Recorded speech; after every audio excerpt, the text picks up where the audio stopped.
Le 22 février 2025, le président de l'instance supérieure indépendante pour les élections, Farouk Basker, a annoncé la mise en place le cadre juridique des conseils locaux, régionaux et des districts. Le projet de loi organisant les conseils élus, qui sera soumis le 27 février en plénière pour adoption, assurera l'indépendance financière et administrative et conférera davantage de fluidité et d'efficience aux travaux de ces structures. Les membres des conseils locaux ont exprimé leurs préoccupations concernant leur marginalisation et le manque de collaboration avec les autres instances administratives.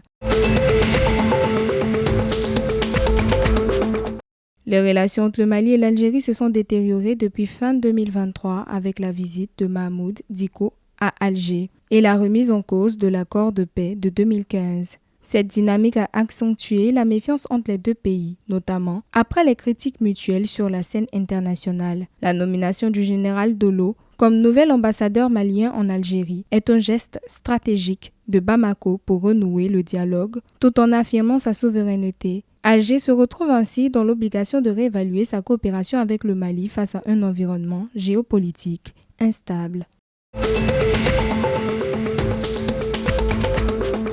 Le 20 février 2025, le gouverneur de la Banque centrale libyenne, Naji Issa, a rencontré une délégation de la Banque mondiale à Tripoli pour discuter des réformes économiques. Les discussions ont porté sur la transparence, la transformation numérique et l'efficacité des dépenses publiques. La Banque mondiale a promis un soutien technique et une étude approfondie de l'économie libyenne. Le bureau de la Banque mondiale reprendra bientôt ses activités à Tripoli.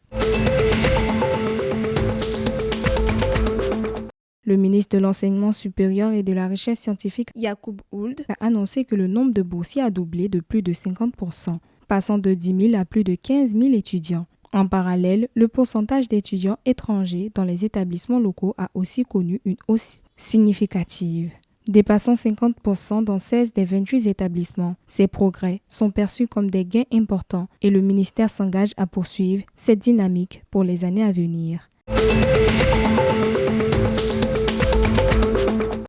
Le 28 février 2025, le Maroc a intensifié ses préparatifs pour la Coupe d'Afrique des Nations 2025 en annonçant des matchs amicaux contre les meilleures équipes africaines. L'équipe de Walid Regragui prévoit de se mesurer au Nigeria, à la Côte d'Ivoire et au Sénégal, en plus d'un match confirmé contre le Bénin avant le tournoi prévu en décembre 2025.